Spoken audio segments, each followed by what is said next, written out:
tests. No, I'm really excited. But your daughter will be National Night Out. starting up at the test. Yeah, she'll stick with that. National Night Out and Sharon's retirement party. We're starting to The only two things look that at I either, have. should it be Rumson Fairhaven or should it be Trinity Hall, which won the state championships for swimming? I don't need to put that. But, it's Working, so what about should we just start the 19,000 a year. meeting? It's not like Lawrenceville, but it's still a lot. Okay, I will reconvene this meeting. This is the Board of Health meeting of August 20th, 2018. Gay, have we been adequately noticed? Yes, we were adequately noticed on January 5th, 2018, to the Princeton Packet and the Times for the Board of Health, and the closed session, which we were just in, was noticed on August 14th, 2018, to the Princeton Packet and the Times.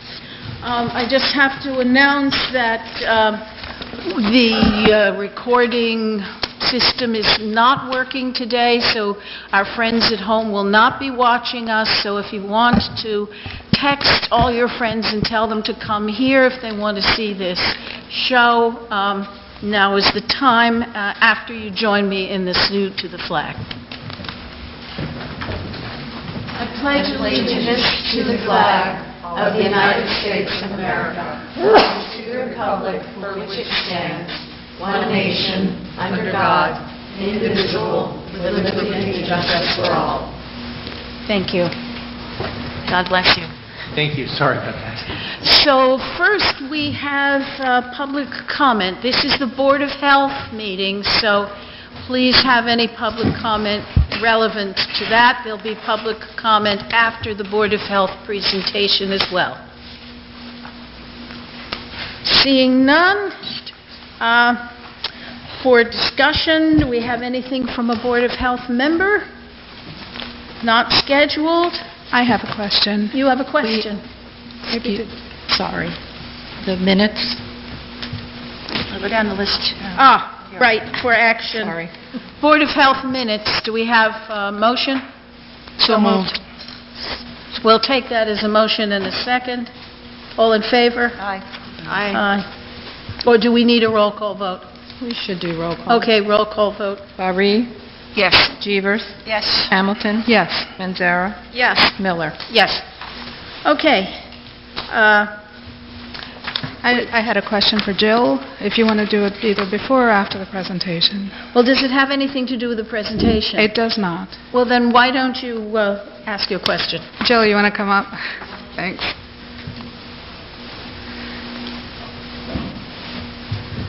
So I had just a couple of questions.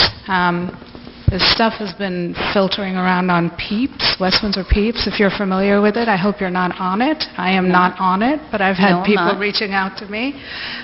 So apparently, we in West Windsor did an inspection at the Hamilton Small Animal Shelter sometime back in, was it July? Yes. And there was a press conference maybe last Friday or the Friday before, sometime a couple of days ago, where the individual was asked who did the inspection. West Windsor did the inspection, so I was like, oh, West Windsor, wow, okay, now I'm paying attention. And then they said, well, there was no charge for the inspection. So my question is sort of twofold, is one, do we do inspections like this for other towns routinely? And two, why was there no charge for the service that we provided? We do not do it routinely. In an emergency situation, or if we have a situation where another department needs assistance, and vice versa. So it's a mutual aid. I could probably count on one hand how many times we've gone back and forth with this type of request from department to department. So that's why there is no charge. Would you characterize this situation and this inspection as an emergency situation? No, no. Then why did we do this one? It was a request for an impartial view of their shelter. They operate their own shelter. They operate and regulate their own shelter. So they had contacted our department and said, can you send an inspector over, do a routine sanitary inspection, and give us any feedback that you have. And do you know who contacted us? Yes, the health officer. And did they contact you directly? Yes, they did. And did you participate in this inspection? No, I had an inspector from the office do the inspection. So you didn't go out there? No, I was not on site. Okay. Did you see the report? Yes. And did you sign the report? I don't sign, the inspector who does the inspection signs the report. Okay. I was sent a copy of the report, and it shows your signature on it, but I assume that's just sort of a supervisor approval type of thing? Is it on the left-hand side? Is that what you're- Down at the bottom? Yeah, for our food inspections, any type of inspection, as the inspector does the report, fills that document out, they put the health officer name on the left-hand side, they put their name on the right-hand side. Okay. So in the past, like, 2 or 3 years, have we done others of these types of inspections? Of kennel or shelter inspections? Yeah. No, this is the only one. Okay. Yeah. And then I'm just sort of wondering if you've had a chance to look at the State Department of Health report on the same facility. I have, yes. Okay. So we don't need to go into the details on it, but there's a significant disparity in what our report showed and what their report showed. So I'm wondering if you want to, we don't have to talk about it right now, but just maybe take a look at sort of what... Well, I will share with you that we were invited over to do a routine sanitary inspection. My understanding from subsequent conversations with the state is that they went out on a complaint investigation, and they looked at some very specific practices based on the complaints that they received. So, for instance, when we do our inspections within our township, we are not looking at the euthanasia practices because we don't have shelters in town that have that as part of the practice without a vet practice involved. So our inspector, when she visited the site, did notify management that I'm not looking at that component of the shelter. Right, and that's absolutely reasonable. Right. And I know that you focused on the sanitary part, but a significant portion of that 8-page report from the State Health Department also looked at sanitary issues that weren't recorded in our report. Right. So I'm not saying this is your issue for tonight, right? I'm just saying that maybe it bears going back and sort of sitting down with your inspector to get her whatever retraining she needs. We're having discussions both internally and with the State Health Department. We do feel strongly there should be standardization across the state of these type of inspections. So we do have concerns. I do feel that we have a very focused inspection program, but we are looking at it closely. Great. And then in other mutual aid situations, do we ever send sort of Hamilton Township or Trenton or whoever you're doing this for an invoice that says I spent X number of hours, the West Windsor residents should probably get a check for X? We have not, but, please understand, we've been in the reverse situation. It may not be where we need an impartial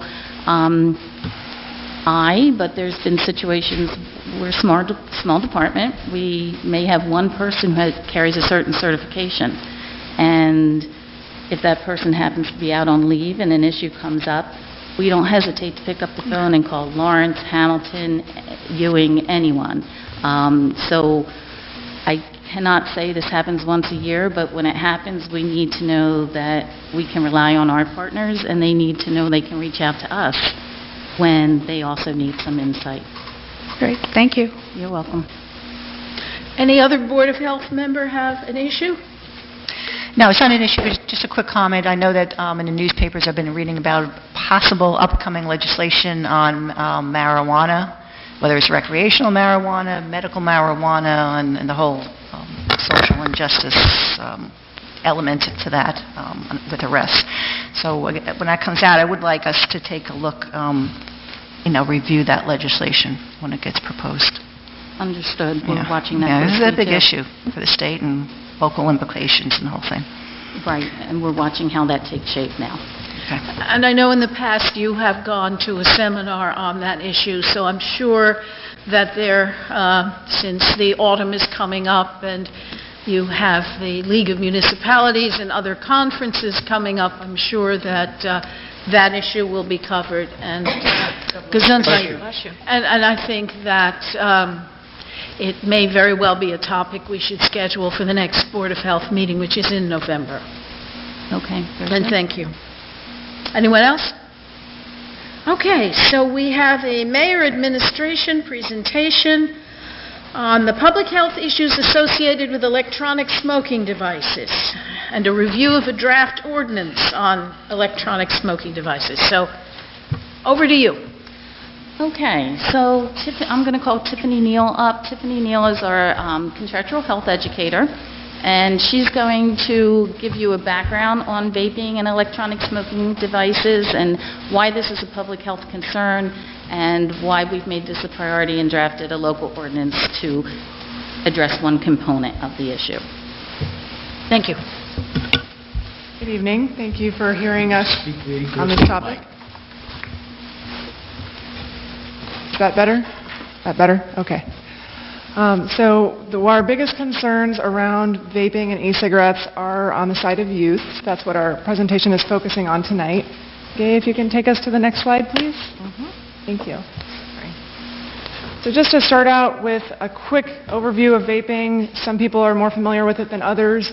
It's a nickname for the use of electronic cigarettes. They have many names, but it's essentially a battery-powered vaporizer that vaporizes a liquid into an aerosol that is then inhaled. That liquid typically contains nicotine, though not always. Typically contains flavorings, and it may contain other additives as well. There are many liquids available. It can also be used for marijuana and other drugs to be vaporized in that way and inhaled. Next slide, please. Some ideas of the variety of vaping devices that are out there currently. It started with ones that are called cig-alike because they are like a cigarette. Then vaping pens came out. Mods are those rectangular ones. And one of the things we really want to emphasize in terms of youth is that they can look many ways. Many parents don't realize that some of these things lying around might be vaping devices. They can look like a thumb drive, and they have lots of flavors that are appealing to youth. The bottom left corner gives you, you can't see the names of the flavors, but things like cotton candy, peanut butter cup, pineapple, strawberry, shortcake, all sorts of flavors that are really intended to get youth interested. Next slide, please. This is just another example of what vaping devices can look like. This is one screenshot. The white section is one screenshot from a website that had probably hundreds of different designs and colors that you can get for your vaping device to show it off, show your style. These are the kinds of things that really appeal to youth today. The reason that we're concerned at the health department is, of course, the health risks of vaping. While they don't contain tobacco, they do have their own health risks. Nicotine in and of itself is very addictive. It's especially addictive for young people. It raises blood pressure and increases their risk of heart attack. Separate from the nicotine, the liquid in vaping devices contains all sorts of other chemicals. Some have been shown to contain lead, formaldehyde, benzene, cancer-causing chemicals, ultrafine particles that lodge in lungs when inhaled, and there have been shown to be many negative health effects from those. And specifically for youth, as we know, adolescents' brains are still developing, and they are more susceptible to addiction.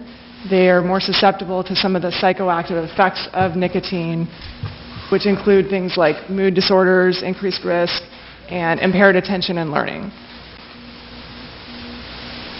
Marketing is also a big concern. Research has shown that the increase in marketing that students who are exposed to more marketing have an increased risk of starting to vape and starting to use e-cigarettes. About 78% of middle school and high school students have been exposed to ads for e-cigarettes, and they really like to market these towards youth, showing off the flavors. They have really fun, flashy, colorful commercials that seem like the kind of thing you would watch on Saturday morning cartoons or something that really draws the eye for young people today because they want to rope them in and get them hooked. 82% of youth say that one of the reasons they vape is the flavors. And a lot of youth don't even realize there's also nicotine in there, and that's why they want to do it more and more. They just think it's a fun flavor to inhale. That chart is just a quick visual of how the green is the increase in spending on marketing by the tobacco companies, and the red line is the use of e-cigarettes. And that the latest bar is only 2014, and I can tell you that it just keeps on going up to 2018. The same pattern is followed. In terms of actual youth, I'm sorry, my red letters there are hard to read, but 38% of high school students have tried e-cigarettes, and I think it's 14% of middle school students have tried e-cigarettes. And in terms of current users, the numbers are lower, 16% current high school users and 5% current middle school users, but it has completely gone past tobacco. Traditional tobacco use now is lower, but vaping is increasing every single year among both middle school and high school students. And there is a misconception that using e-cigarettes is safer than tobacco, or maybe even prevents children from starting to use tobacco, but unfortunately the opposite is true, that youth who start vaping are more likely to also start using traditional cigarettes in the future. The ordinance that we're here to talk about tonight is to have retail licensing for establishments that sell e-cigarettes and vaping products such as the liquids. Currently, New Jersey has a law that prohibits all sales of tobacco or e-cigarette products or liquids to minors under 21, which is fantastic. Unfortunately, enforcement really varies on that. They've done research showing that 2/3 of high school students are not asked for ID when they go, and of course, 99.9% of high school students are under the age of 21. And so if they're not being asked for ID, they're buying tobacco and e-cigarettes illegally. And one of the ways that we can prevent that is by licensing stores so that they know that they have to go through training. They have to make sure any employee that is selling these products knows when to check ID, how to check ID. They have more regulations about the signage, about the Tobacco 21 law, and being able to restrict sales to those above 21. And the reason it's set at 21 is to protect youth in general, but more specifically to try to prevent older, for example, 18-year-old high school students from buying things for their 17, 16, 15-year-old friends. By setting it at 21, it helps to block out that whole youth target audience that the tobacco companies are trying so hard to get. Currently, 16 states do require a retail license statewide, including Pennsylvania and Maryland. In our area, there are so far 4 other municipalities who have passed a retail license ordinance, including Princeton, Montgomery, South Brunswick, and East Brunswick. And so that's something that we're here to talk with you about tonight. Thank you for your time. Thank you.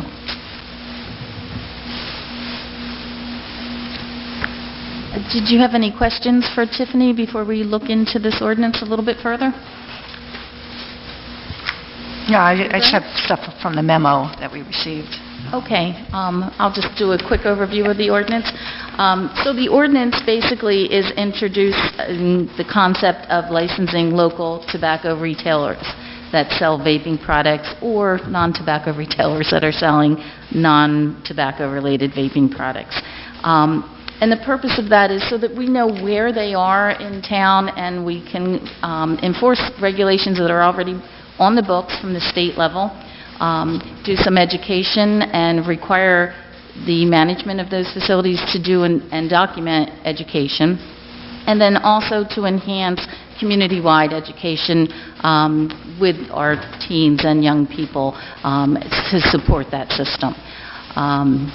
So the ordinance itself would establish a fee, an annual fee for any retailer who is selling a vaping product, and require that they maintain that documentation on site, and we would continue doing tobacco age of sale inspections, outreach to the community, and also to those vendors. I had a quick question. So when you set the fee that is attached to the licensing, does that adequately cover your time, your cost of inspections, cost of permitting, all of that?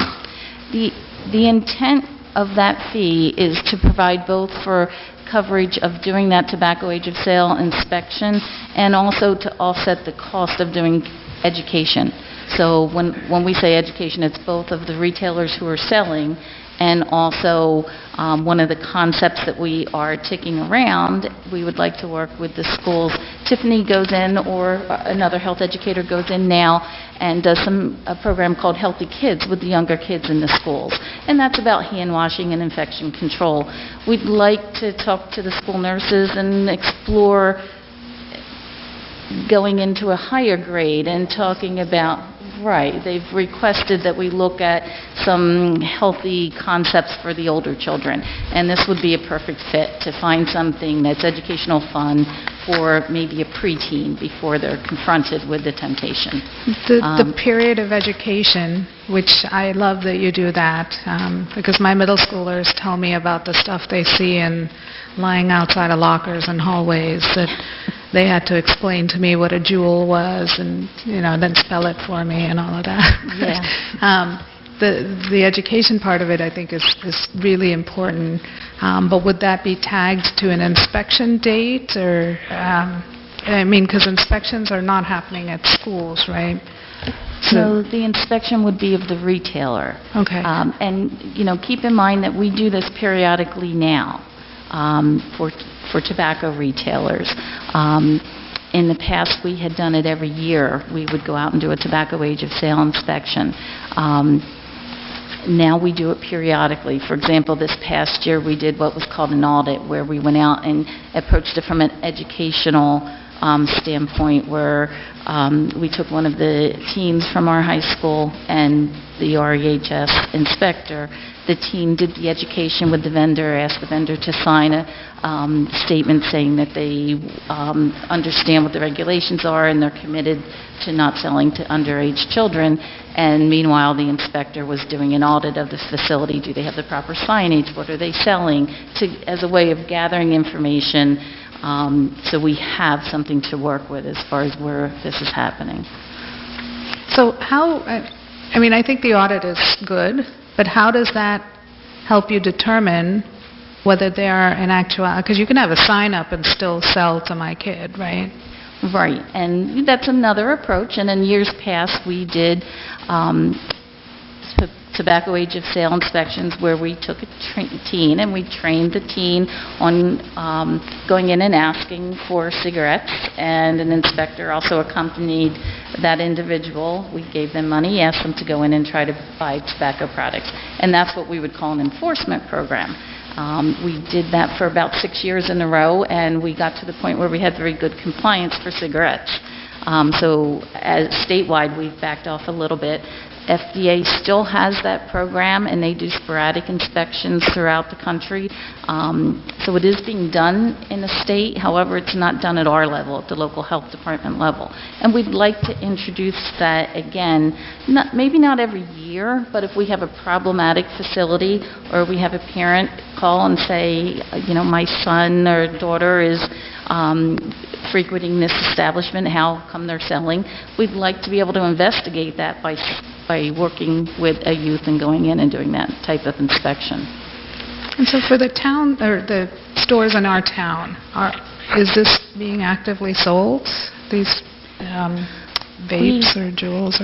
We have, from the audit that we did earlier this year, at that time there were 5 in the community. Yeah. Thanks. So not a lot. Yes, but wouldn't it be encouraging them to have more if the need grows? If, as you say, with the continued advertising, there's more usage, and the more there are, the more we want to make sure that they obey the law, and the licensing really does seem like the best way we can keep an eye on the establishments that are selling and make sure that they're selling only to adults. Well, I actually had a question about that. Can we make it illegal altogether to sell it in West Windsor? That's probably a legal question we'd need Mike? to research. No, you can regulate it, you can't make it illegal. You can't make it illegal, but you can regulate it. Okay. Can you restrict the flavored stuff that they can buy? Again, you can regulate it according to age, but you can't make it illegal. Okay. Can we increase the fee to be the highest of our neighboring towns, $1,500 instead of the $1,200? Yes. Is there any reason why we wouldn't want to do that? I think that's reasonable. I would like to do that. Another question I had was about enforcement. So you had said that you had used the teen in the past for regular cigarettes. Yes. And I didn't catch did you say you are planning to train a teen to do it with? We would like to do that if we find, as we move through, that we have facilities that aren't properly training or posting their employees, or occasionally we will get a call from a parent that has concerns, and we'll talk about a specific facility, and we would like to continue that process. Right. Because I asked them, the high school kids, do you know anybody who does this? And they said the kids that do it either go to Pennsylvania, which there's nothing we can do about, or they use a fake ID. Now, I don't know where they're getting fake IDs. Maybe they're just going, maybe that's not correct information, and they're going in and they're not asking for ID. So that, that could be really what's happening. You never know. Kids brag about it. Oh, I used a fake ID, whatever, But they're getting it somehow. There's nothing we could do about them going to Pennsylvania, but I definitely think, Well, internet making sales it harder is here. Yeah. Well, that's my other question, too. Yeah. You can just buy it online? You can. That's another challenge, and that's where the education comes in if we do the education early enough. Okay. And then another question I had was under, let's see, requirements and prohibitions, H. License holders can only do in-person marketing and sales, blah, blah, blah, blah. Does that mean that they cannot do advertising or promotion on their website? No, what that's intended to prohibit, and we may want to look, again, this wasn't reviewed by legal yet. We'll Okay. send that over once we have a feeling from the board. But that was intended to prohibit, we do an awful lot of festivals and fairs in town. We do several hundred food vendors. What we're hoping not to see is transient vendors coming to our fairs in a community setting selling these products. Right. Because it also made it sound like they couldn't put an ad in the paper, for example, which I would also be fine with if that's legal. Look at that. Yeah. Restricting, not allowing them to put, I don't know if you can do that or not. Yeah, I Can you think do that might be. That is something we have to review. Okay. Yeah. Then under 140-12 enforcement, under B, it says, any person found to be in violation of this article shall be ordered to cease the sale of all electronic smoking devices immediately.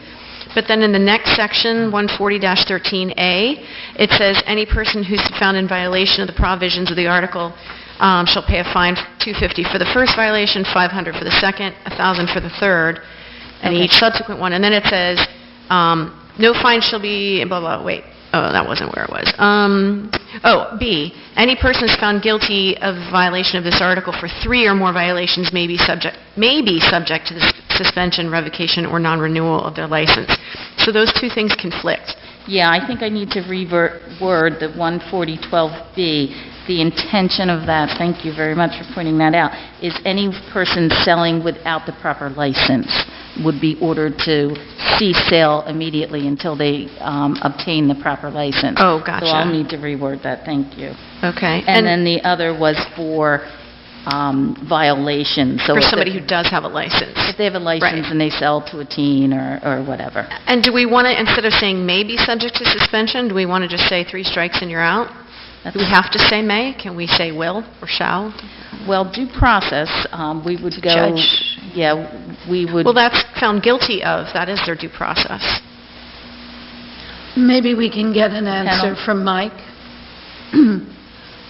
when he reviews this. Yeah. I don't have a problem with the change of the language, but it's something we'll take a closer look at. Okay.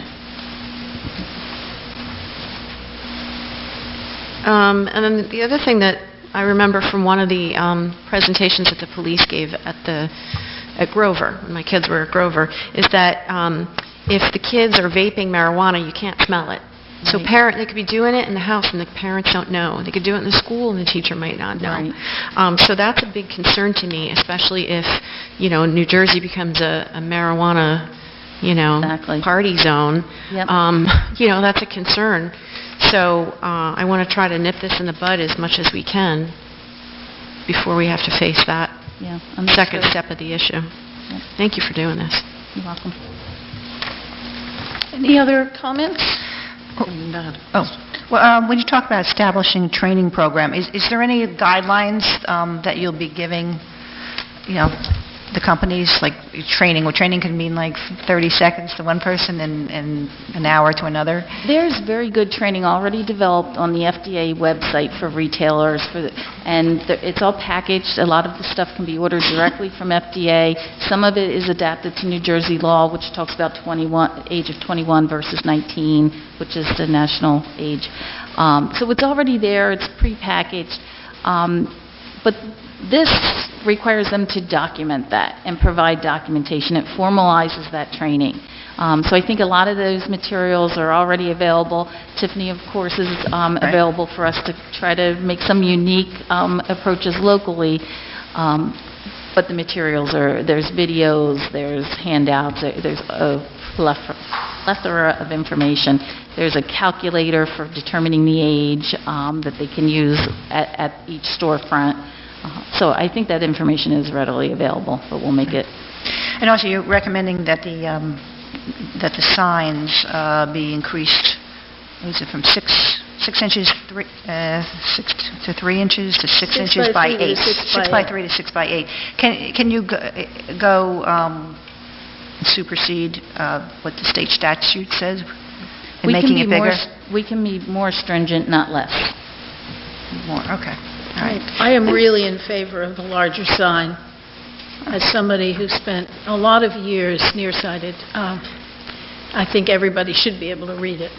Right, and you'll be working with the school district, I assume, on education and getting materials out to the school district? Yes, we Since will, this is definitely. an issue there.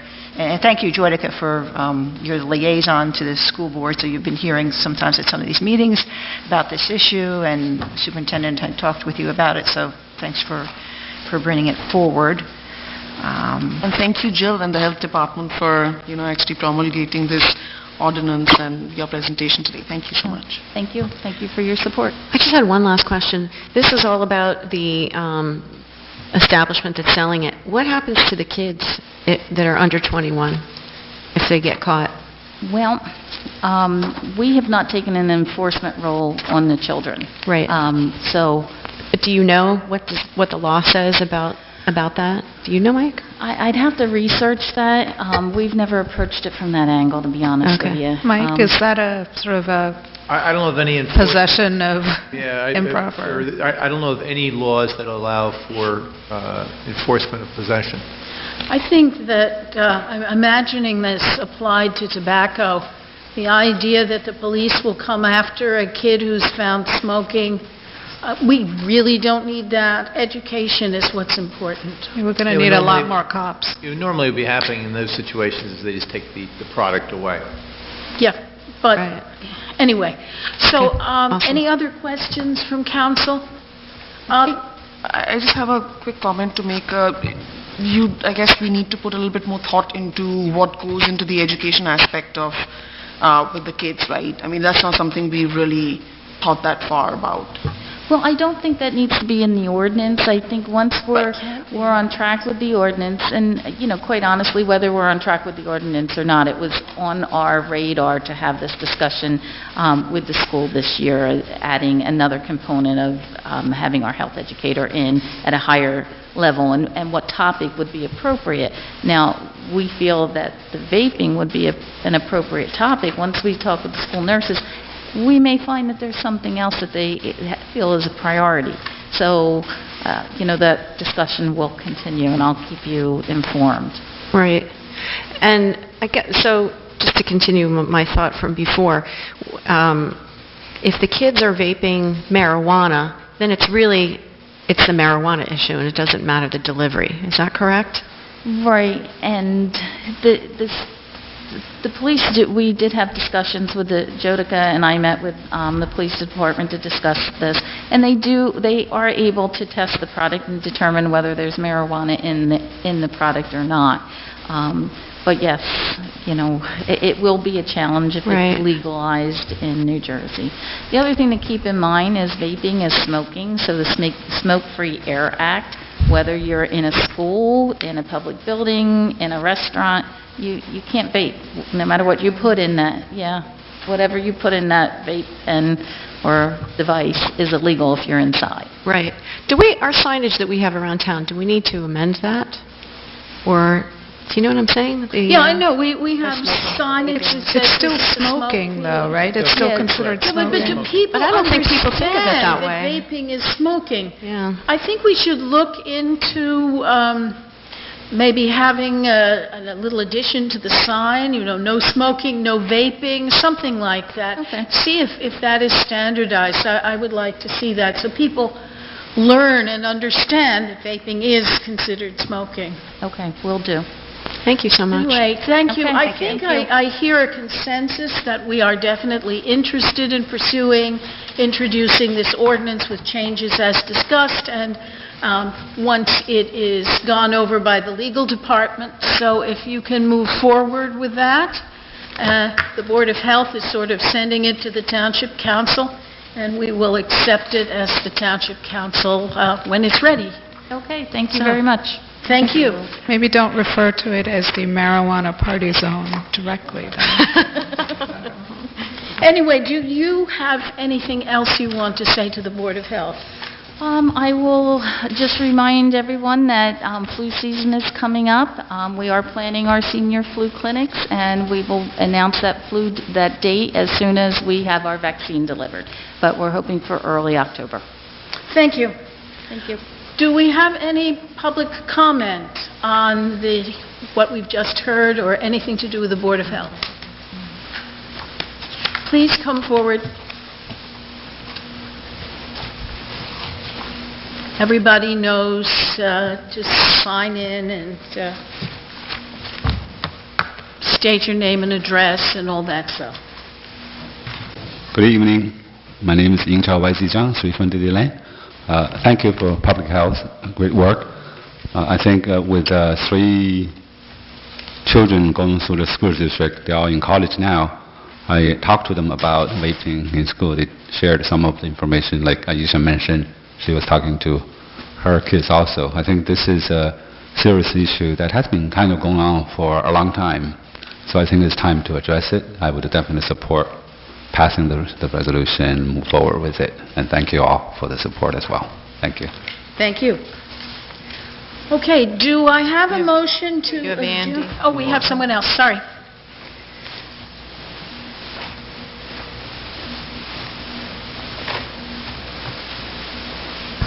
Andy Bromberg, 24 Providence Drive. Shouldn't this be more like a state issue? Is there any possibility that people could take all these issues and come up with a state, can't this be put into a state regulation or ordinance? Because if Plainsboro doesn't have it or Cranberry doesn't have it, it's not going to be that effective. So it just seems like maybe it's a little local issue, but should be addressed on the state issue. It's just a comment. That's a good point, but we did hear that some of the young people are going to Pennsylvania. I didn't hear that they're going to Plainsboro, which is more convenient, to get their vaping equipment. So, but I think you're right. I think it should be a regulation consistent throughout the state.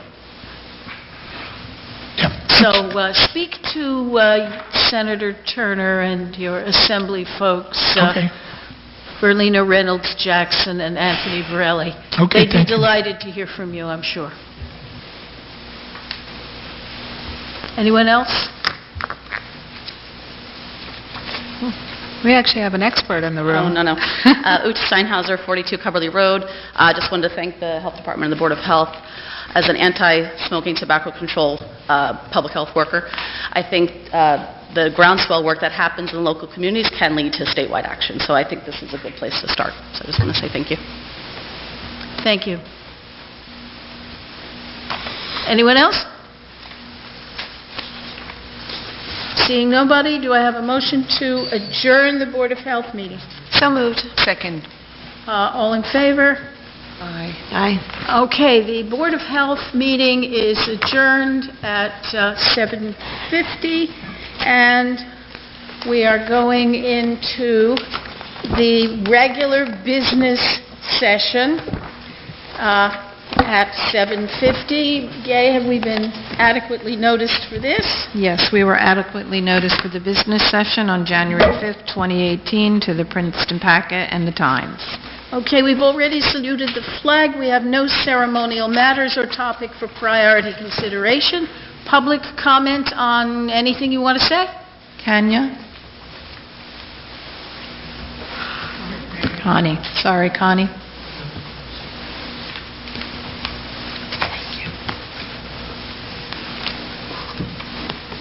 Permission to read also, in addition to my comment, a comment from someone else who's a West Windsor resident who's not here, or do I not have permission? You have 3 minutes.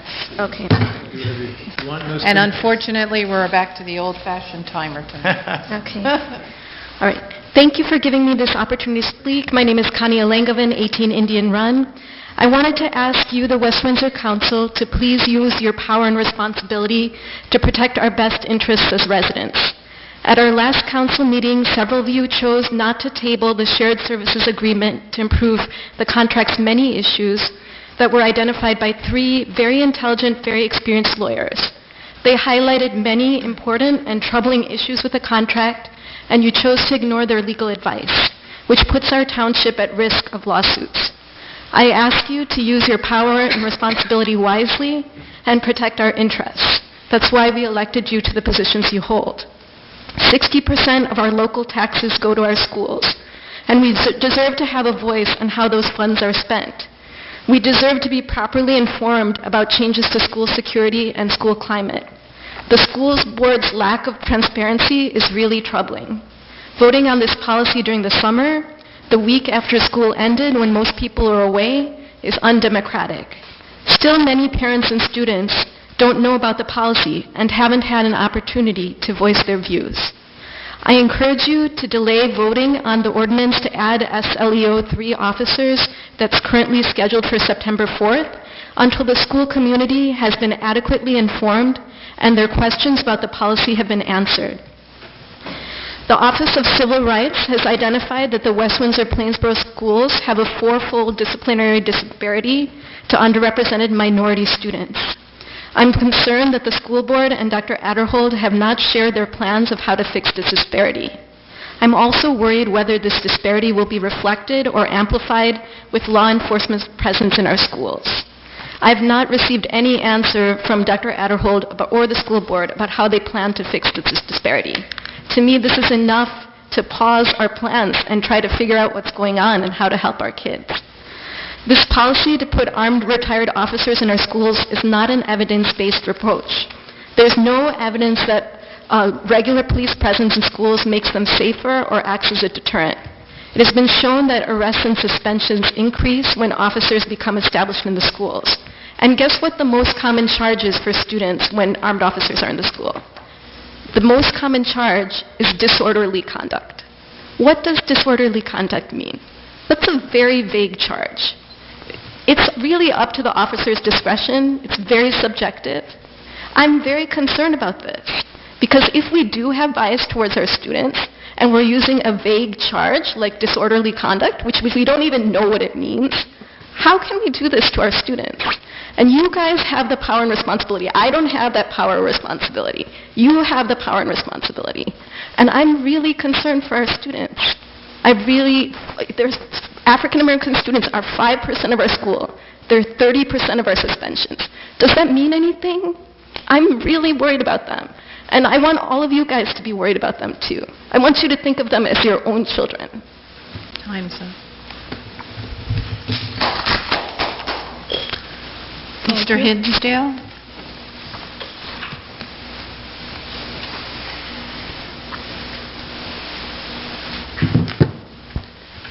John Hinsdale, 38 Quaker Road.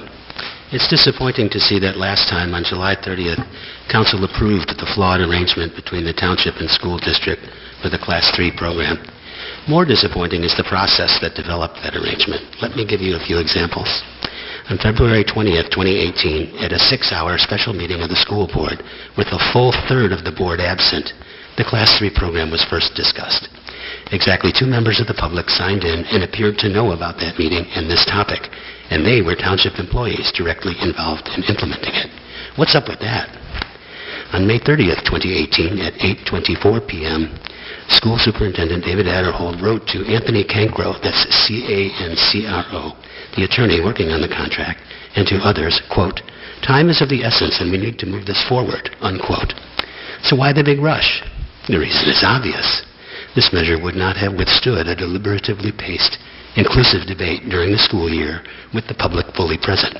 Rather, it could only be rammed through during the summer months, contrary to the likely wishes of the community at large, but in furtherance of the wishes of the mayor and of heedless, and by no coincidence minimal, majorities of the school board and of this council.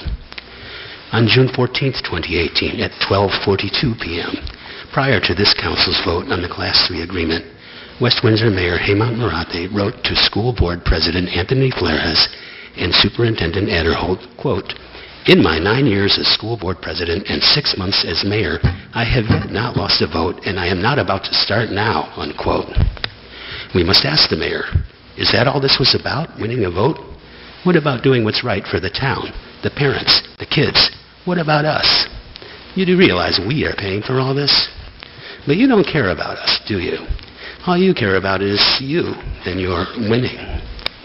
On July 19th, 2018, at 10:16 p.m., Superintendent Adderhold wrote to a member of this council, quote, "You are not being asked to make a decision on spending," unquote.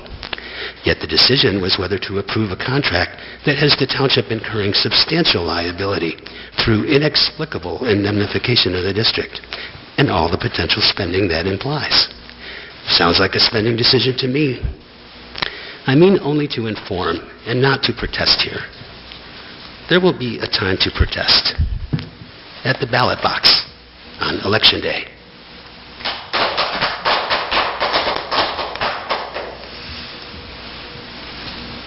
Anyone else? Can I just make one comment on that? Why don't we wait until we Okay. can make comments later? Don't want to start it. Okay, John Church, 11 Princeton Place. Just to change the subject, on Resolution 2018 R194, this is to spend a certain amount of money here to do some more work at the landfill compost facility. I had been under the impression all this time that that work had been finished and done, and that the place was all right. I don't know why. Maybe we can learn why we need even more inspections for that, because now it's a parking lot and all that, so maybe we can hear some explanation of why we're going to spend even more money on that. And the other thing is, this is one of my pet things, is about putting reflectors on the medians on New Village Road, New Edinburgh Road, and wherever, a few other places that they're needed. I've been talking about this for 2 to 3 years. Nothing's been done. And I've been hearing that it's in the works, it's in the works, it's in the works, but it hasn't happened yet.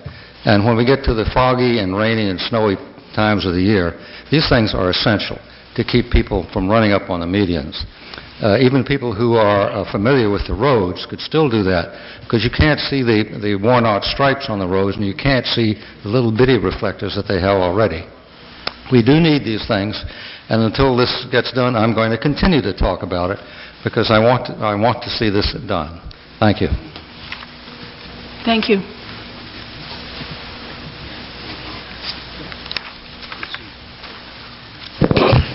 Andy Bromberg, 24 Providence Drive. Is this being recorded for broadcast?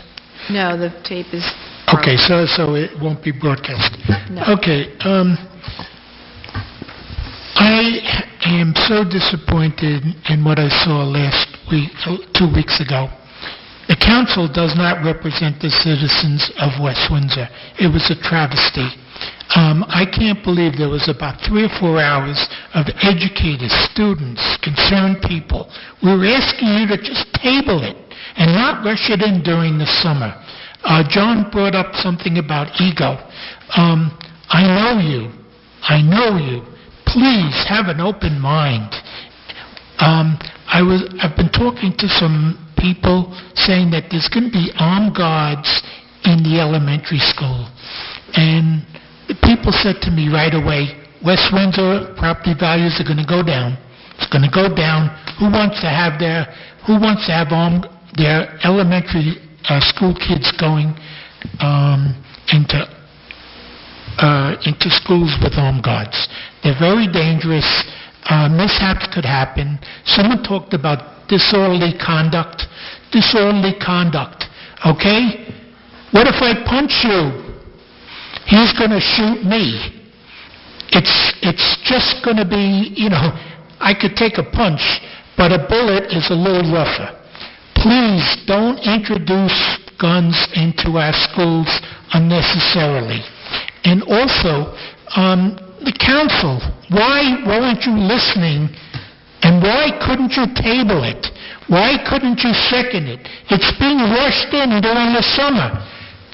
John indicated something about ego. Dr. Adderhold is an educator. Can he change his mind? This isn't about ego. This is about not introducing more guns into the school system. Thank you.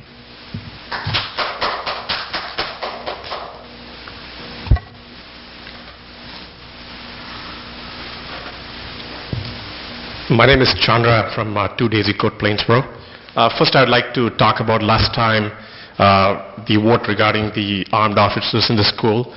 There was a 3-hour debate where approximately 50% of the residents who have kids in both the school districts came here and spoke, out of which 80% of the people were against it, and this council voted to still support that. Is that democracy? Does that reflect what the citizens of these towns mean? The answer is no. Secondly, I think also somebody made a comment on this council that I'm from Plainsboro, and there was something about, hey, why are Plainsboro people coming here and speaking? Why don't they go and speak in Plainsboro? Let me educate you.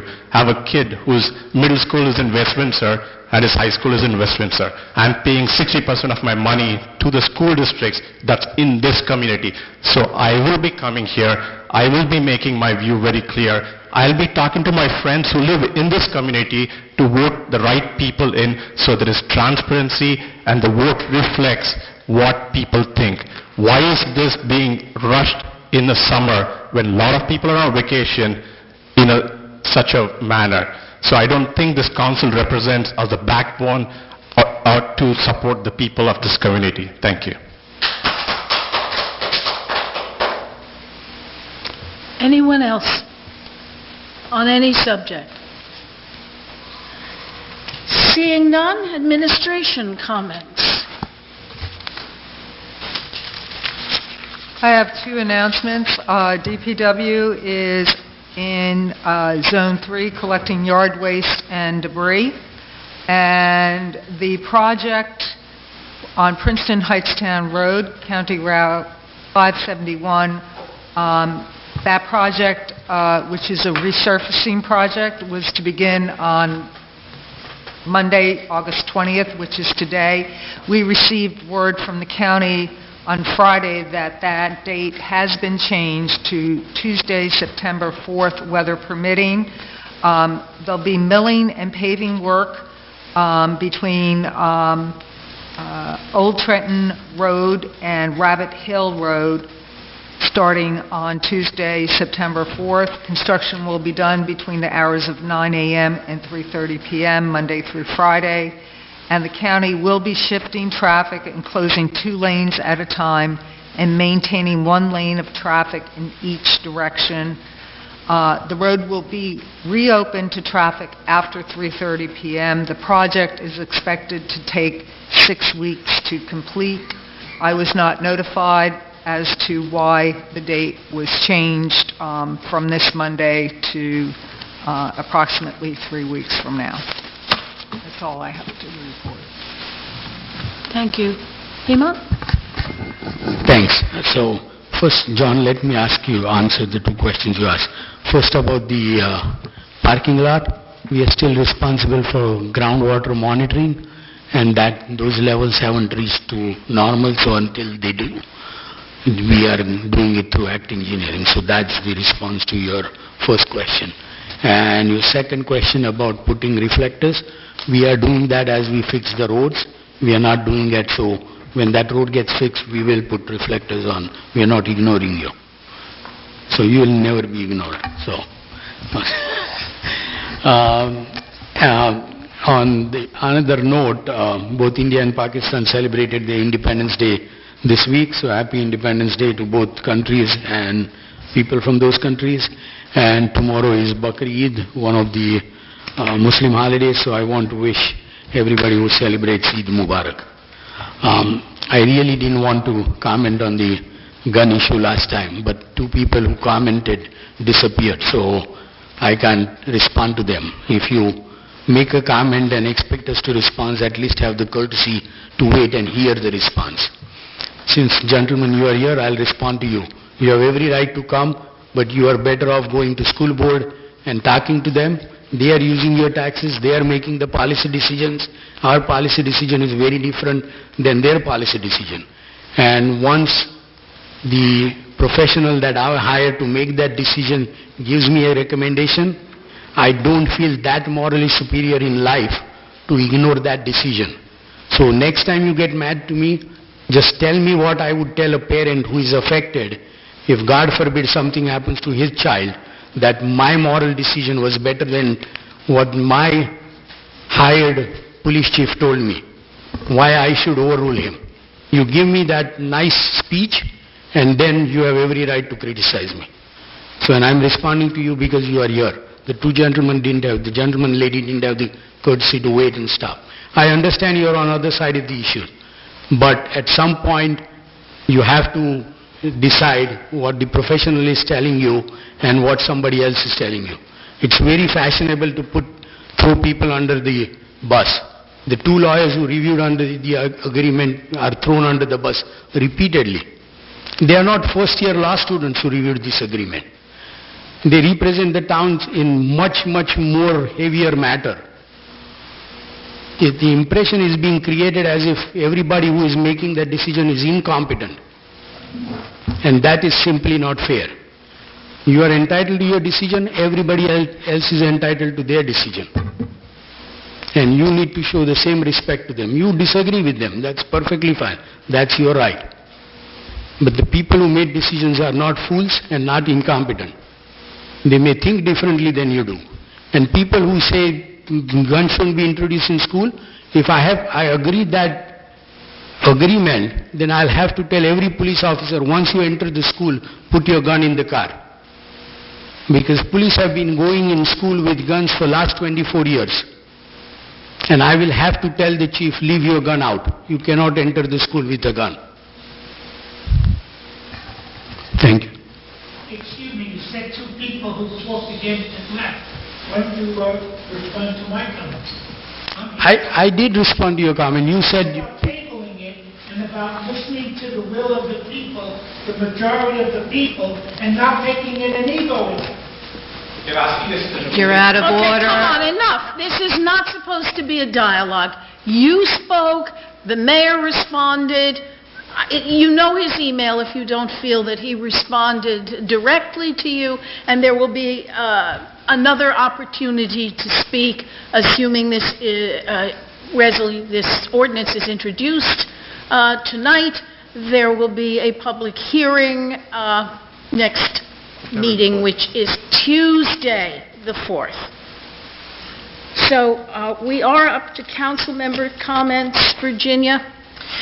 Thank you. This past week we had National Night Out organized by our wonderful police department, and it was a great event as usual. There were a lot of people out for that, and our K-9 unit was out. That's always a big draw for the kids and the adults.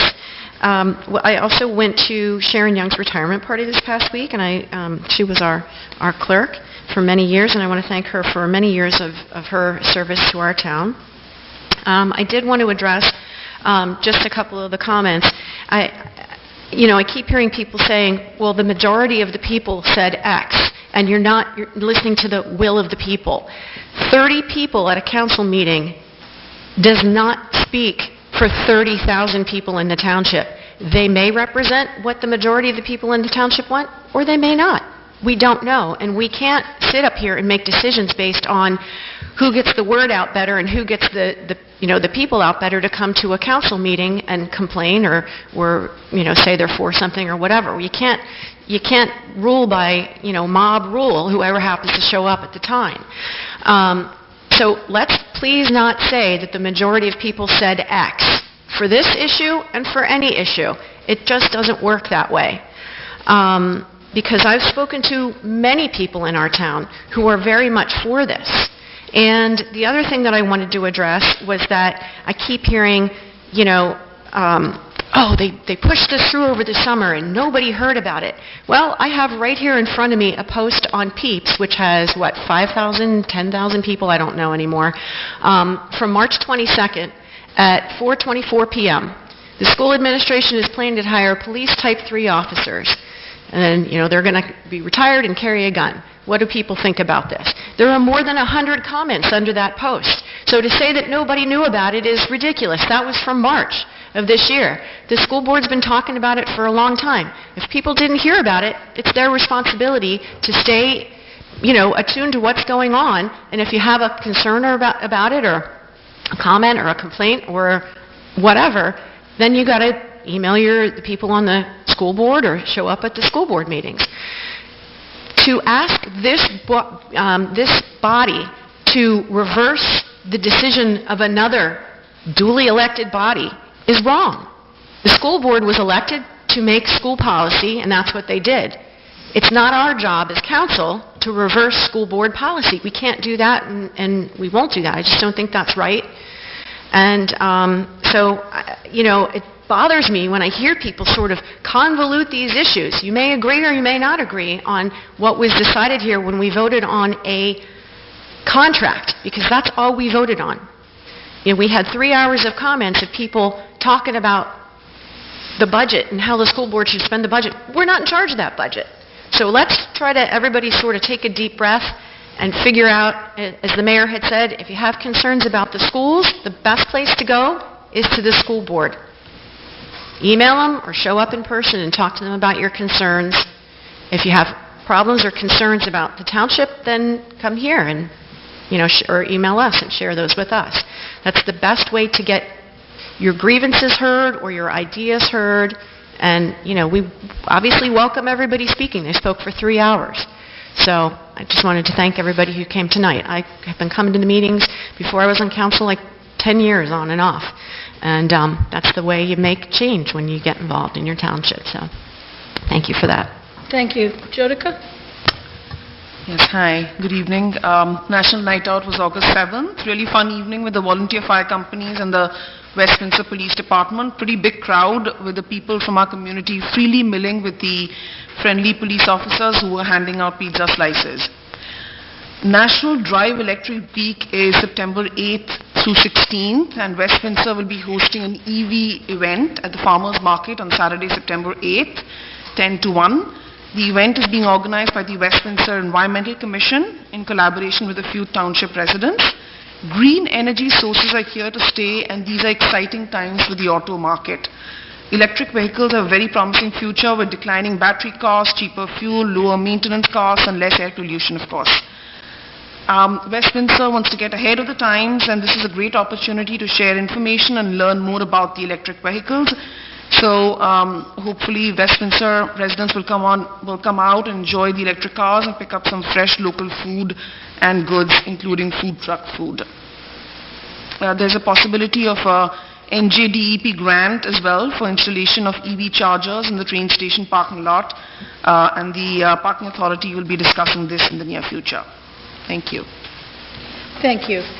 Aisha? So as a township matter, I don't recommend getting your news off of Peeps.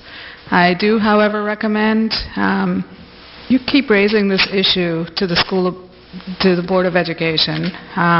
I voted against the contract on basis of the terms of the contract.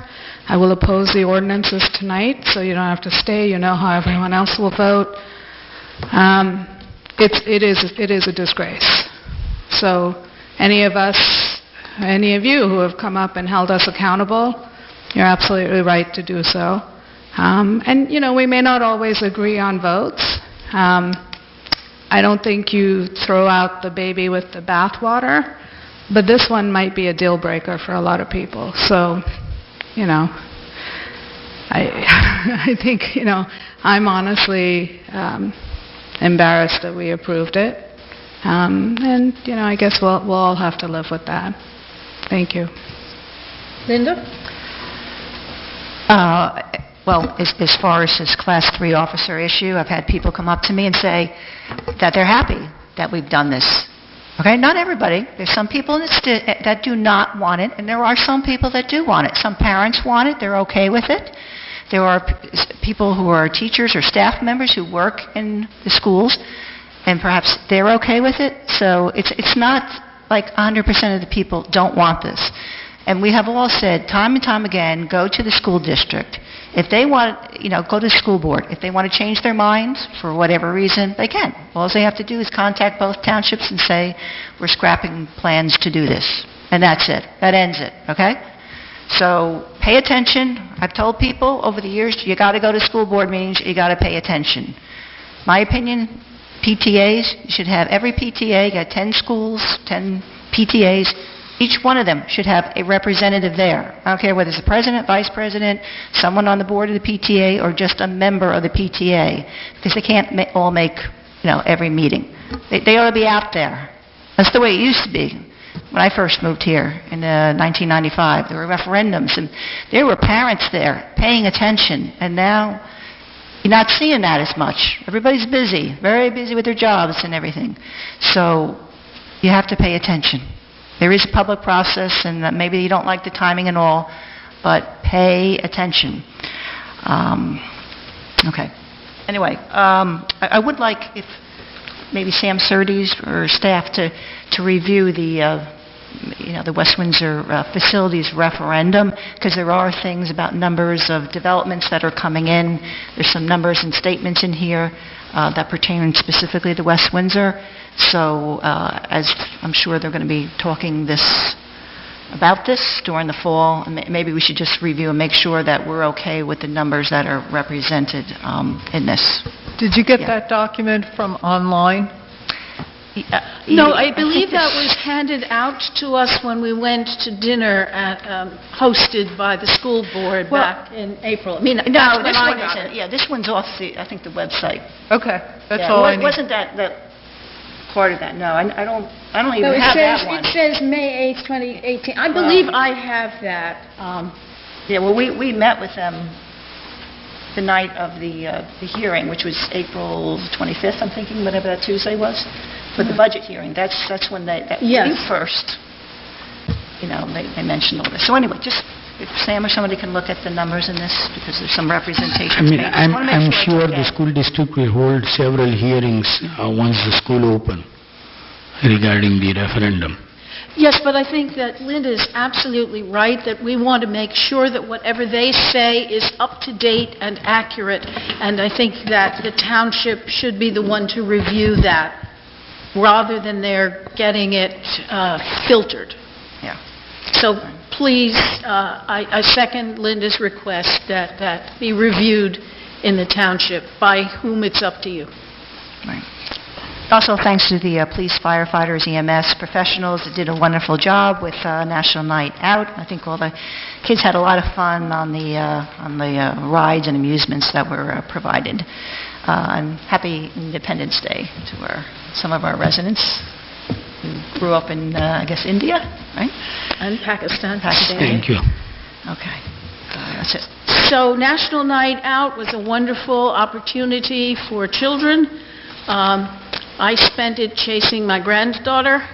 There were a lot of vendors, had very interesting things to say, but anything they had on display that could be used as a toy, she played with. And it was a wonderful experience. I did not get to say hello to all my colleagues because I was busy chasing her. She's 5. My grandson is 10. I can rely on him to keep an eye on me. There's a big difference between 5 and 10. And anyway, it was wonderful. The police did a great job. Everybody who was there did a great job. Really am looking forward to next year. I also went to our clerk Sharon's retirement party. It was wonderful. Great tribute to her for her 16 and a half years as clerk and her job working with everybody and making sure that we have a truly great clerk to follow her in Gay. So I think we can feel proud of that department here in West Windsor. I also went to fire company barbecue held at the West Windsor Fire Company. I was not able to stay for more than an hour, but I saw a lot of people going out for snacks and support. We have wonderful volunteer fire company as well as both of them, as well as our paid professionals. I really have to join some people in wishing that the school board had spent some more time on this issue of the police officers. It has divided our township in a painful, painful way. I'm sorry to disagree with Virginia that I think West Windsor Peeps is not to be relied on for news, even though they are often accurate. I'm officially on it, but I don't check it all the time. So I just hope that this is a lesson to everybody to do better in communication later. I did find out, thank you, Gay, that the ordinance that we have up for introduction tonight is not something they have to do in Plainsboro, because in Plainsboro they don't limit the number of police officers by ordinance the way we do. So unfortunately, people from Plainsboro won't have the opportunity to go to Plainsboro, but please, please go to the school board. And as I said before, I was not comfortable enough with the agreement to be able to vote for it. And I certainly hope the school board continues to look into the effect of their proposal and assesses it with help from the public, not just in-house, and that this becomes a matter of what's best for our students, not what's best for anybody's ego. Nobody likes to be proven wrong. Nobody likes to find out, oops, I shouldn't have voted that way, I should have voted that way. But we have to get over that. And I, too, have spoken to many people in the township who are in favor of and who are against the idea of these police officers in our schools. So I will stick with my vote of last time because I am not happy with the resolution, the contract that we approved, but I really do feel I can see the arguments on both sides, and I hope that we can come together and do what's best for our students in the future instead of making this a more divisive issue in our townships. So, public hearings. 2018-21 Capital Improvement Ordinance providing for improvements to Village Road West, New Village Road, North Post Road, and adjoining intersections and other related expenses in or for the Township of West Windsor, County of Mercer, State of New Jersey, appropriating the amount of $473,049.07. Okay, I'm opening the public hearing. Anybody want to come and speak on this? Thank you, Kathy. Hello, Kathy Brennan, 1 Courtney Drive. I would like to discuss, mainly I'm concerned about adding the lane on Village and North Post. Most traffic engineers design roads to push rush hour traffic through intersections without regard of what's going to happen off-peak. And adding the turning lanes creates an unsafe intersection for off-peak hours. For instance, if you drive down Village Road, you creep along during rush hours so the traffic can go into the right lane and creep. But now, it's a Saturday morning and a kid's on a bike wanting to go to Conover for soccer. Now that car can come flying down Village Road at 40, 45 miles per hour while the kid's there. It's very unsafe, so how do we want to design our roads? So you, as elected officials, I know this is in the works, but you need to ask the traffic engineers what happens at off-peak. They talk about increasing peak traffic for the commuter 10 to 20 seconds. Is that worth our weekends when people want to bike and walk and be able to cross safely across an intersection? So I think as elected officials that you need to ask these traffic engineers, what happens, because they just want those cars to go.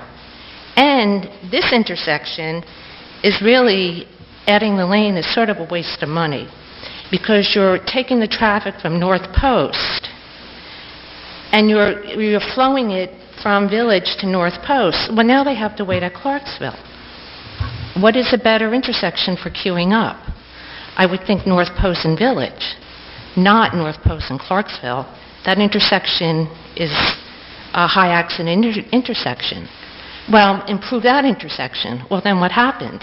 They back up at the bridge. So where do you want the traffic to queue?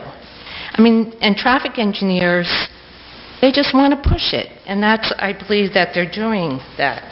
So we do have the master plan coming, and I really think as elected officials, we have to ask that question. And I know we have lots of boards, but maybe the township needs like a complete street advisory board, since we do have a complete street policy. And that somebody needs to say to the traffic engineers, hey, we want our roads safe for the weekends.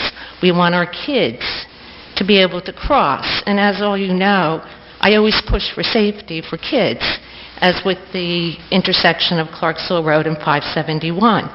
The engineers would never have said, let's put in a pedestrian crosswalk for the high schools. So it takes the elected officials and the public to push this. And as we grow and everyone wants to improve intersections, I just ask you to consider off-peak pedestrian and children traffic, especially near our parks like Conover, the soccer field. Thank you. And I would vote no for this, but I know it's already in the works and it's a little hard to stop right now. Thank you. Thank you. Anyone else? Seeing none, do I have a motion to close the public hearing? Motion to close? Second. Roll call vote. Barry? Yes. Jeevers? Yes. Hamilton? Yes. Manzera? Yes. Miller? Yes. I think the mayor has a comment. Would you like to make it? I don't think the side where they are adding the right turn lane has a bike lane. Bike lane is on the other side of Village Road. I can't hear you if you speak from there. So I'm just making a comment that the right turn lane is being added on the side which doesn't have a bike lane. The bike lane... No, I'm talking about even the traffic lane, because now you're increasing that intersection to 3 lanes instead of 2. No, I understand what you're saying, and I appreciate that thought. But the bike lane is on the other side of... And I will ask the traffic engineer next time I have question about off-peak traffic. But this won't affect the bike lane. Right, and that's not... I'm talking about being able to cross the pedestrian crossing. If you have a kid coming down on a bike, standing there at the intersection wanting to cross, they don't have to be on a bike. They can just be carrying, going across the field to go there. And you do have, I would think most parents would like their kids to be able to walk to soccer, but now you're putting in a situation where they're going to say the intersection's too safe, I have to drive you. Where if you made it safe and welcoming, then more people would use it and get off the roads and enjoy it. And we do have an active community. I walk every day. People jog in this town, they bike. People are up as the sun's rising. And it's amazing how many people are out exercising, and they want to be able to use the road safe off-peak. And then it also increases our property value, because this is what the demand is for real estate. Not let the commuters sit. They're going to sit another 10 seconds, So, or let them get a job closer to their homes. Thank you. I just want to say that perhaps we can, once the project is done, because as we're all pointing out, it's underway, we can take a look at the time for crossing and maybe give pedestrians a longer, greater number of seconds to cross because of the increased width of the road. And I think that would help. I also want to point out that one of the reasons for this, excuse me,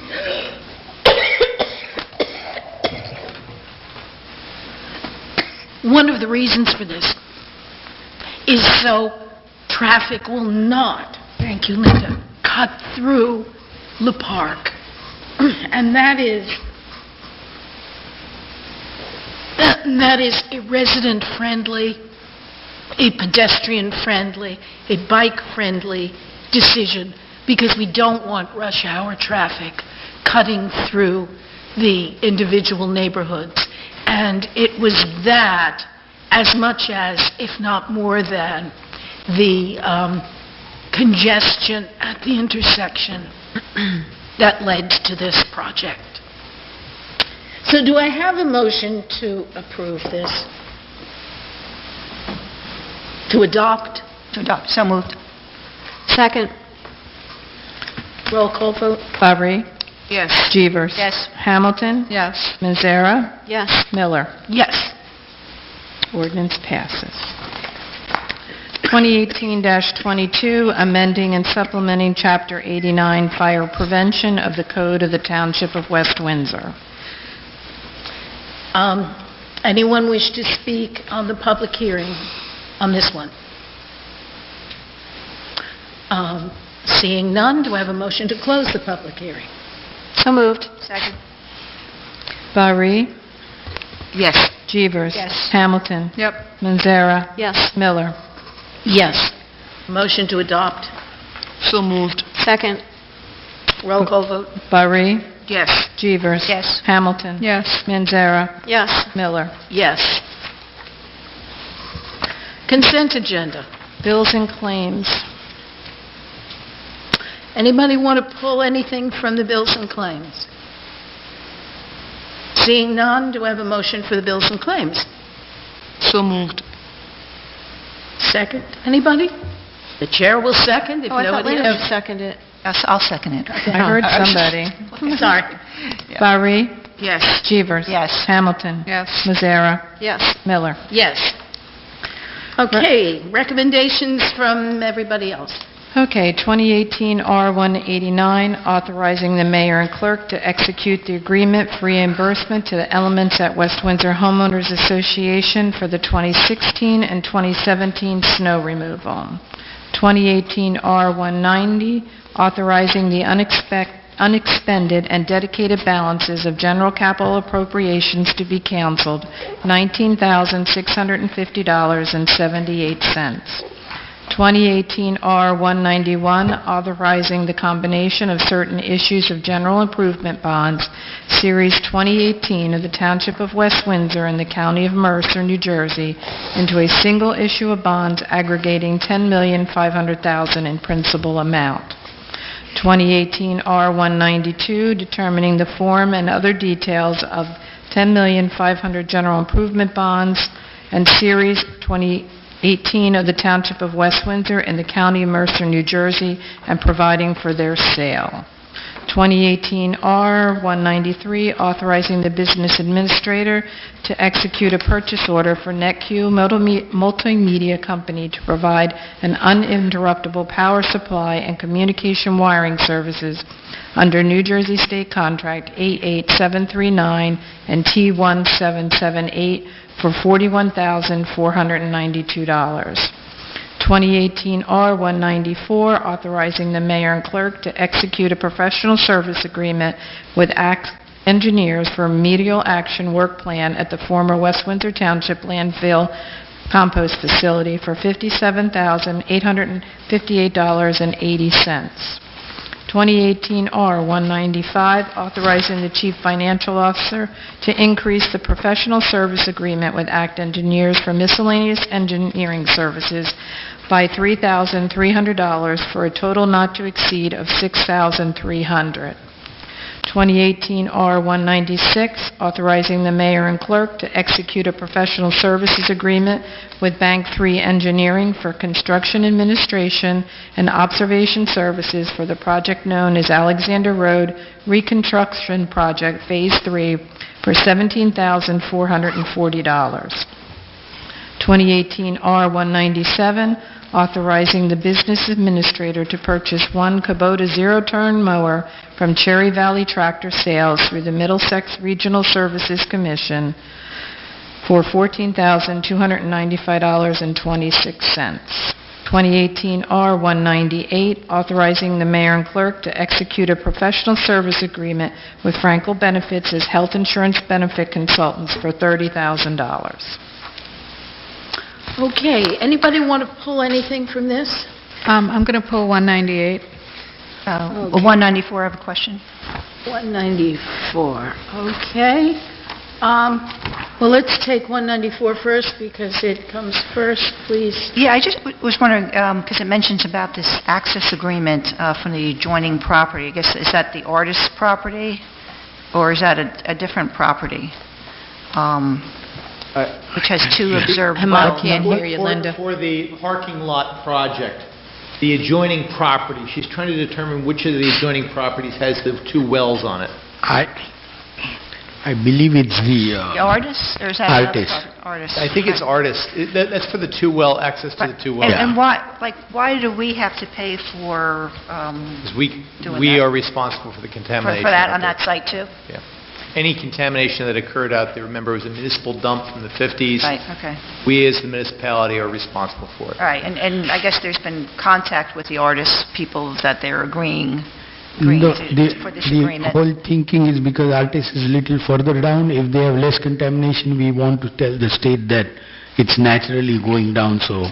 Yeah, this is just the ongoing measurement to make sure that things are going in the direction that they're going. With regard to Mr. Church's question about that, it's basically this is the follow-up that has to be done on an ongoing basis until at some point they're satisfied and they say, okay, you don't have to keep doing it. And are they using this well water, or no? No. No one is using the water. It's just a matter of monitoring the water as part of the cleanup process. Right, okay. And if I have someone who may be moving in there relative, should I abstain or recuse myself from voting if I have someone in the family who may be moving in there? It's a hypothetical at this point. I don't think it's a conflict. It's sort of a little more than they would may, go but under what we call the realtor rule, where it is a conflict, but it's so remote that you can still vote on it. Okay. All right, Aisha. Just my quick question to Marlena on 198.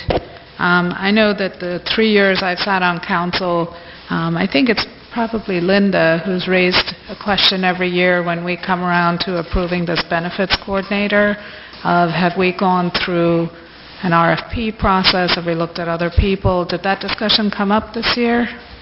No, the administration discussed this with the mayor, and because the firm, Eric Labaska, who's assigned to the contract, held his price, the recommendation is that council consider approving the contract.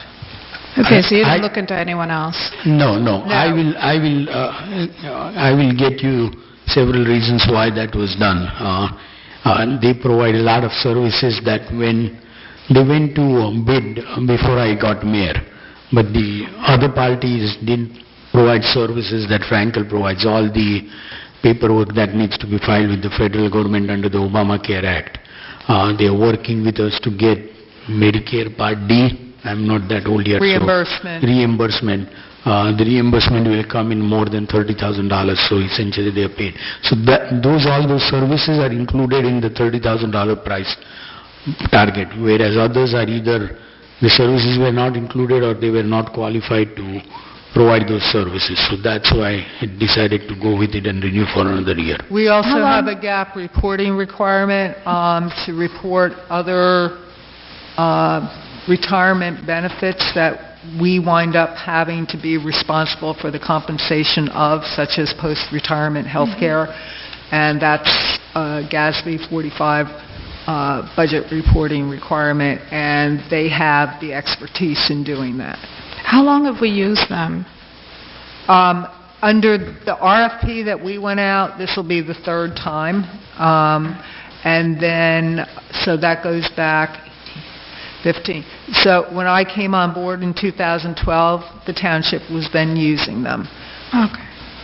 All right, thank you. I can't speak to prior to 2012 because I wasn't here. Because they also give advice on contracts, and I think Absolutely. a lot of our contracts are up at the end of this year. They expire, so collective bargaining will probably begin next year. At some point, it might be good or request that maybe they can come in and also talk to the council, perhaps in executive session, about health care costs, because that's one of our big, large items in the budget, right? And it's been going up like over $300,000 a year or more, you know. But that's contractual. We talk about that every time. That is, but they can help us. There might be things that are in the contracts that they review and we can have that discussion. The administration is responsible for. I will meet with council like I did, 3 years ago, I guess, and we will have a closed session with Labor Council, whereby we can talk about management's or the administration's strategy. But the difficulty is, with some of the language in the contract, it's almost impossible to get out of the contract this equal to or better than language. Those are the cards that were dealt. It's not something that I negotiated. It was something that's been in place for quite some time, and it's not unique to West Windsor Township. Part of our meetings, as we're doing the strategizing for our negotiating sessions, is to come up with creative ideas on how we can further contain costs. And we'll be evaluating that again this year. Well, a lot of that language was from many, many years ago. But when they didn't contribute anything. So now, employees are now spending their hard-earned money towards this too. Like everywhere else. Make something. Like everywhere else, right, it's slowly changing because now the employee pays 35%. Yes. When the language was there, it was completely free. Right. Now, under Chapter 78, they pay 35% of the cost. So if our cost goes up $100, we still pay $65, but the employee also pays $35 more. So there's some skin in the game. Oh, There's some skin in the game. Right, but they might be able to point to us some language that maybe can be presented so that works for everybody to have an excellent plan, but at less money. He will do that. He will point strategies out to us that we can, discuss with council and then decide how we're going to approach it at the bargaining table. The other thing is, the town did put in a economy plan, basically a bronze plan, in order to meet the requirements of the Affordable Care Act. There is no interest thus far in the 2 contracts that I've been through where any employee, either active or retired, who's eligible for retirement benefits has expressed an interest in joining that plan because of the deductible requirements and the coinsurance amounts that have to be satisfied out of pocket before insurance coverage kicks in. Okay. So do I have a motion for R-189, 90, 91, 92, 93, 94, 95, 96, 97, and 98? So moved. Second. Okay, roll call vote. Barry. Yes. Jeevers. Yes. Hamilton. Yes. Mazzara. Yes. Miller. Yes. Introduction of ordinances. 2018-23, an ordinance amending and supplementing Part 2 General Legislation of the Revised General Ordinances of the Township of West Windsor, New Jersey, 1999, Section 4-37, Police Division of the Township Code of the Township of West Windsor. Do I have a motion to introduce?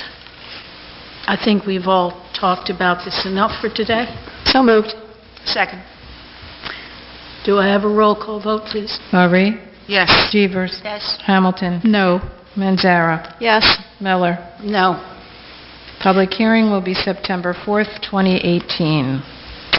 2018-24, an ordinance to amend the salary and wage plan for the Township of West Windsor and provide for the administration thereof, Special Law Enforcement Officer 3. Do I have a motion to introduce? So moved. Second. Roll call vote. Barry. Yes. Jeevers. Yes. Hamilton. Nope. Manzara. Yes. Miller. No.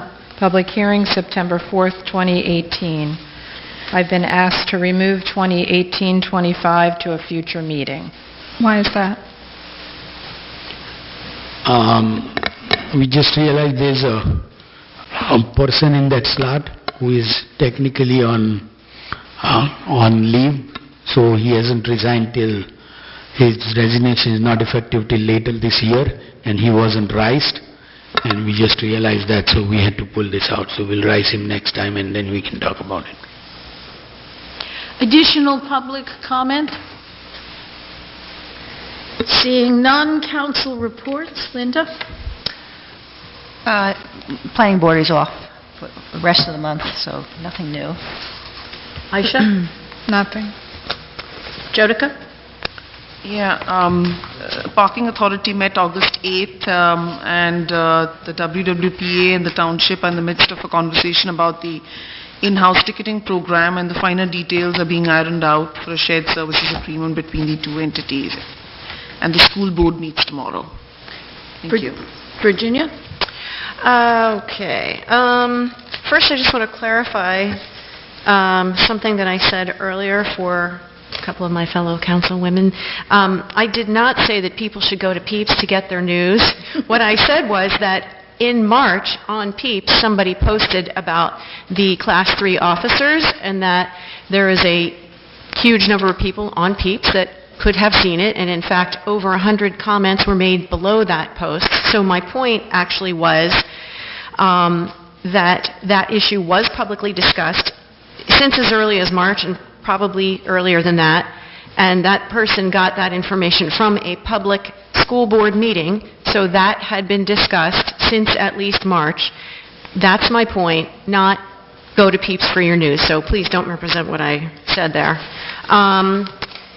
I believe we're having a joint zoning board council meeting on Thursday. Is that on? Yes. Okay, so that is on for 7 o'clock here Thursday evening. And finally, I just wanted to thank Jodica for working on the vaping ordinance and working with the health department and pushing that on. And you've been putting a lot of information out there, really educating the public about vaping. I didn't know a lot about it beforehand because I'd missed the big presentation that the school board had given. I heard a little bit about it a couple of years ago, but I really appreciate all the work that you've done there, so thank you for that. You're welcome. Thank you. Oh, and I had been to that training already at the planning board level and signed off on it. Yeah. We will be having as Virginia noted, a joint meeting with the zoning board. We can have this joint meeting because the zoning board is hearing no applications. They are merely approving minutes and approving resolutions of memorialization. It is training session on land use liability. I was at the planning board meeting when the planning board heard this. I thought it very valuable, and I wanted all of council to be able to undergo this. Of course, we couldn't just show up at the zoning board meeting because that would have been a quorum. So Linda, of course, is excused, but I do hope that I will be there. I do hope that everyone else can make it. We did have a closed session earlier today. We did not finish the items that we had to discuss, so we will be trying to set up a closed session meeting sometime next week. So we will have seen each other twice by the time we come back in 2 weeks and a day for the next council meeting.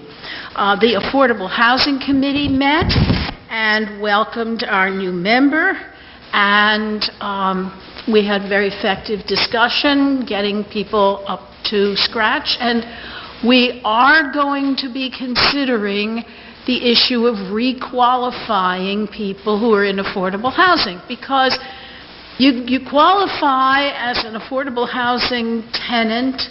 Once you own something, it's yours, even if you become a gazillionaire. But as a tenant, morally, you should move on when you no longer need the subsidy, but people will stay and stay and stay. But it is expensive to requalify people, so we're looking into the balance of how often, when, by whom, how much it should cost, and so forth. And it'll be quite a while with a number of meetings before there's a report back to the Township Council.